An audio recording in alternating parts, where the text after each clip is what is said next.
मैं ब्राह्मण साम्राज्य को बड़ा एक क्लियर मैसेज देना चाहता हूं कि अगर अब किसी ने मैली निगाह उठा के बांग्लादेश की तरफ देखा ना तो पाकिस्तानी अवाम, पाकिस्तानी अफवाज और हमारे मिसाइल आपसे दूर नहीं है। স্বাধীনতার পর থেকে যে ভারতকে বন্ধুরাষ্ট্র হিসেবে জেনে আসছিল বাংলাদেশের মানুষ, সেই ভারতই অবশেষে পিঠে ছুরি মারল। তাদের দেশে ঠাঁই দিল বাংলাদেশে মানবতা বিরোধী অপরাধসহ বিভিন্ন অপরাধে সাজাপ্রাপ্ত সহস্রাধিক ব্যক্তিকে। এর মধ্যে সবশেষ জুলাই আন্দোলনের অন্যতম যোদ্ধা ওসমান হাদির হত্যাকারীরাও ভারতের আশ্রয়ে আছে বলে জানিয়েছে বিভিন্ন সূত্র। সব মিলিয়ে বেশ টানাপোড়েন চলছে ভারত বাংলাদেশ সম্পর্কে। ভারতে থাকা বাংলাদেশের হাইকমিশনগুলো হামলার শিকার হচ্ছে উগ্রবাদী হিন্দু সংগঠনের মাধ্যমে। ঠিক এমনই সময় বাংলাদেশের পাশে দাঁড়ালো পাকিস্তান। পাকিস্তানের ক্ষমতাসীন দল পাকিস্তান মুসলিম লীগ নওয়াজের এক নেতা বলেছেন, ভারত যদি বাংলাদেশের দিকে কুনজর দেয় তাহলে পাকিস্তান ভারতে মিসাইল হামলা চালাবে। और मैं अपने बांग्लादेशी बहन भाइयों को कहना चाहता हूं कि हम आपके साथ खड़े हैं। पाकिस्तानी अवाम, पाकिस्तान और पाकिस्तानी अफवाज आपके साथ खड़ी है। अगर कोई माशी दबाव बांग्लादेश पे डालने की कोशिश करेगा या बांग्लादेश की खुद मुख्तारी पे अटैक करने की कोशिश करेगा तो पाकिस्तान की बाशऊर अवाम आपके साथ खड़ी होगी। এমনই খবর জানিয়েছে ইন্ডিয়া টুডে।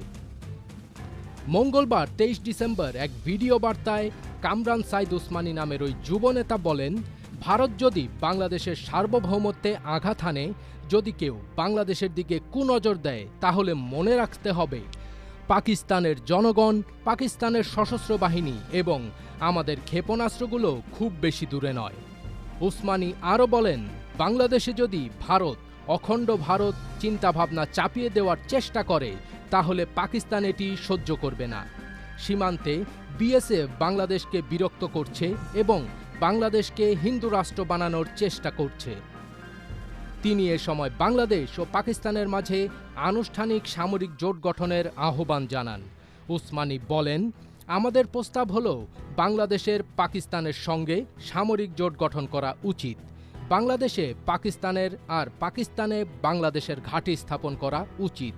তবে উসমানীর এসব বক্তব্য ব্যক্তিগত ও দলীয় পর্যায়ের হলেও এখনও পর্যন্ত পাকিস্তান বা বাংলাদেশের সরকারিভাবে এ বিষয়ে কোনো প্রতিক্রিয়া জানানো হয়নি। ভারতও এই বিষয়টি নিয়ে এখনও চুপ রয়েছে। বিশ্লেষকদের মতে এমন বক্তব্য আঞ্চলিক রাজনীতিতে উত্তেজনা বাড়াতে পারে, কূটনৈতিকভাবে সংবেদনশীল পরিস্থিতি তৈরি করতে পারে বলেও মন্তব্য বিশ্লেষকদের। और मैं अपने बांग्लादेशी बहन भाइयों को कहना चाहता हूं कि हम आपके साथ खड़े हैं। पाकिस्तानी अवाम, पाकिस्तान और पाकिस्तानी अफवाज आपके साथ खड़ी है। अगर कोई माशी दबाव बांग्लादेश पे डालने की कोशिश करेगा या बांग्लादेश की खुद मुख्तारी पे अटैक करने की कोशिश करेगा तो पाकिस्तान की बाशऊर अवाम आपके साथ खड़ी होगी। फजबिर ताज, एटीएन बांग्ला।